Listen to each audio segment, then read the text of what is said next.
ٹھیک ہے، تو ناخن کا کاٹنا. چوتھی چیز بغل کے بال اکھاڑنا. ٹھیک ہے، بغل کے بالوں کا اکھاڑنا.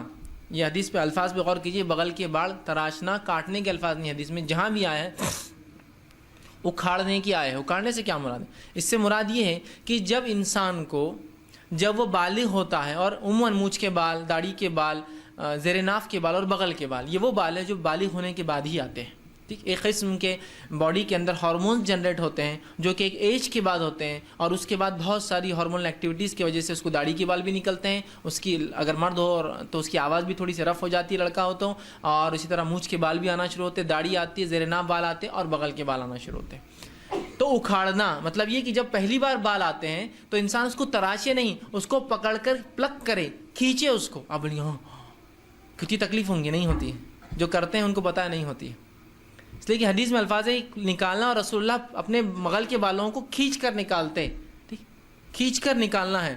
اب جس نے ایسا نہیں کیا، اللہ کے لیے آپ کوشش مت کیجیے کہ تو اب آپ کریں گے تو سویلنگس آ جائیں گے اور بیمار ہو جائیں گے آپ. ٹھیک ہے، اس لیے کہ اب جو ہے بال مضبوط آ جاتے ہیں. لیکن جس آدمی کو عادت ہوتی ہے اکھاڑنے کی تو اس کے لیے کوئی پرابلم نہیں ہوتا ہے. جیسے کہ بہت سے لوگ ہیں جن کو پلکوں کا پرابلم ہوتا ہے بچپن سے، ان کی پلکیں ایسی آتی ہے کہ وہ اندر کی طرف جانا شروع ہو جاتی ہے، تو ان پلکوں کو پلک کر لیا تھا، نکال لیا جاتا ہے.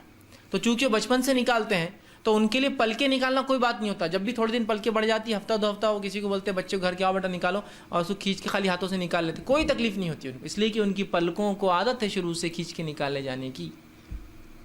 تو لہٰذا کوشش کرے، نوجوان بچے ہیں جو بالغ نہیں ہوئے ان کو تعلیم دے کہ جب بغل کے بال آئے بیٹا تو اس کو اکھاڑنا ہے، پلک کرنا ہے، کھینچ کے نکالنا ہے، صاف نہیں کرنا ہے. ٹھیک ہے، چاہے تو آپ صاف بھی کر سکتے ہیں اس طرح سے، لیکن سنت تو یہ ہے کہ کھینچا جائے، اکھاڑ کر نکالا جائے. تراشنے میں بھی سنت پہ عمل ہوگا، مطلب صاف کرنے اس طرح سے، لیکن اکھاڑنا یہ زیادہ بہتر ہے. یاد رکھیے، یہ زیادہ بہتر ہے. ٹھیک ہے، تو اکھاڑا جائے، اس کو اکھاڑنا ہے. ٹھیک ہے، لیکن اکھاڑنے سے مراد یہ نہیں کہ آپ لوگوں کے سامنے مجلس میں بیٹھے عادت ہے آپ کو اکھاڑے. اکھاڑنے سے مراد آپ جب ایک ٹائم ہو اس کا فکس پیریڈ. اس کی بھی لمٹ کیا ہے؟ میکسیمم 40 days، 40 دن کے اندر یہ کام کرنا ہے. مونچھوں کی 40 دن، بغل کے بال کی 40 دن، زیر ناف کی 40 دن، ناخن کی بھی 40 دن ہے. میکسیمم لمٹ بتا رہا ہوں. آپ مہینے واری کیجئے پھر، یا پھر آپ ویکلی کیجئے. نبی اکرم صلی اللہ علیہ وسلم مونچھ اور ناخن خاص طور سے ویکلی نکالا کرتے تھے. ٹھیک ہے، لیکن میکسیمم لمٹ زیر ناف بالوں کی، بغل کی بھی کیا ہے؟ 40 دن کے اندر ان کو آپ کو صاف کرنا ہے. ٹھیک، تو یہ بڑی اہم چیز ہے. بہت سے لوگ ہوتے ہیں یار ارے بغل کے بال دیکھو تمہارے کتنے بڑے ہو گئے، یار یاد نہیں رہ رہی. اور آدمی اگر وہ ہوتا ہے نا چھوٹی بنین جو ہوتی ہے، فل نہیں ہوتی، سینڈو بنین میں آ جائے تو کچھ لوگ خالی اس کو دیکھتے رہتے، ہاتھوں میں سے کیا نکل رہا اس کی؟ بالوں کا گچھا. یہ کیا ہے؟ تو بولے مردانہ شان ہے. بولے میری کیا مردانہ شان ہے یہ؟ ٹھیک، یہ تو سب غلاظت ہے. یہ شریعت کے اعتبار سے تو اس کو نکال کے پھینک دینے والی، اکھاڑنے والی چیز ہے. یہ بولتے ہیں نا اکھاڑ کے پھینک دوں گا تجھے، مطلب بالکل اتنی خراب چیز کی رکھو مت، اکھاڑو، اکھاڑنا اور تم لے کے گھوم رہے. بہت سے لوگ ابھی آپ دیکھیے سوئمنگ پولس پہ، ہیلتھ کلبس پہ آئے ہوئے اور اتنے اتنے بال جمع کیے ہوئے. بھائی یہ کیا ہے؟ تو مردانہ شان ہے. بولے ہمارے خاندان میں بال جمع کر کے رکھتے ہیں بغل کی. کچھ لوگ یاد نہیں رہتا یار کاٹنے کی. سبحان اللہ، تم ایک غلاظت کو صاف کرنے کی یاد نہیں رہی. بولے تو پیشاب پیخانہ جاتے ہو تو وہ بھی صاف کرتے ہو، چھوڑ دیتے ہو یا یاد نہیں رہتی بول کر؟ سمجھ میں نہیں آ رہا. اس لیے کہ سائنٹیفک ریسرچ یہ بتا رہی ہے کہ انسانی جسم میں جیسے سر میں جوئیں ہوتی ہے، جسم کے اور دو حصے جہاں جوئیں ہوتی ہے انسان کو، سر کے علاوہ بھی، جو کہ آپ اگر میڈیکل بکس پڑھے تو پڑھاتے چلیں گا. ایک ہوتا ہے جو سر کی جو ہوتی ہے جوں، اور ایک ہوتا ہے پیوبک ریجن میں، زیر ناف بھی بال نہ کاٹے تو جوں ہوتی ہے، اور ایک جو ہوتی ہے جو بغل میں رہتی ہے. یہ بہت کم ہے. دو تو بہت کامن ہے. آپ کوئی بھی میڈیکل کی بک اٹھائیے، اس کی قسمیں دیکھیے جوؤں کی کتنی ہیں، تو دو تو کامنلی رہتی ہے.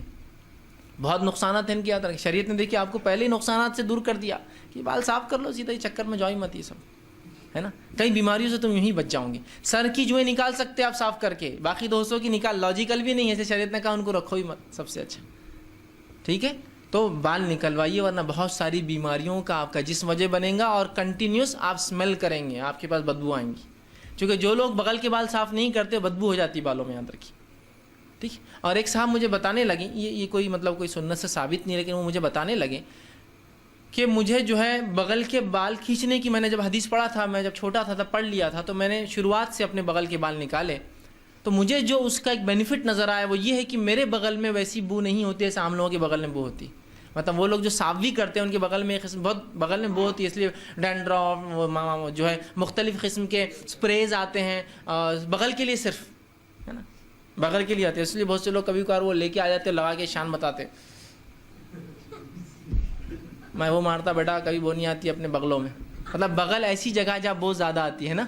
تو ان کا یہ کہنا تھا کہ چونکہ میں شروع سے سنت پہ عمل کر رہا ہوں، ایک فائدہ جو میں نے محسوس کیا کہ عموماً لوگوں کے بغل میں جو بو آتی ہے وہ اس طرح سے جو صاف کرتے ہیں ان کے بھی میری بغل میں بو نہیں آتی، اس لیے کہ میں شروع سے کھینچتا ہوں. میں بھی کوئی ایسا وجوہات رہی ہو کہ کھینچنے سے وہ گلینڈ سی نہ ہو جو اس طرح کی اسمیل پروڈیوس کرتے ہوئے اس طرح سے، واللہ عالم. بہرحال ہم کوئی اس کو فیکٹ نہیں بولتے ہیں، لیکن ایک فائدہ انہوں نے مجھے اپنی ذات کے ایکسپیرینس سے بتایا. دیکھیے آپ کتنے فائدے ہیں. ویسے سنت پہ آپ فائدے ہو مت ہو سوچیے مت، اس پر بس عمل کیجئے، آپ کی زندگی کامیاب رہیں گی اور آخرت کامیاب رہیں گی. جان لینے سے اور انسان کو خوشی ہوتی ہے کہ دیکھو اتنے فائدے بینیفٹس بھی میڈیکل. ٹھیک، تو تیسری چیز جو ہے اس میں چوتھی چیز تھی بغل کے بال اکھاڑنا.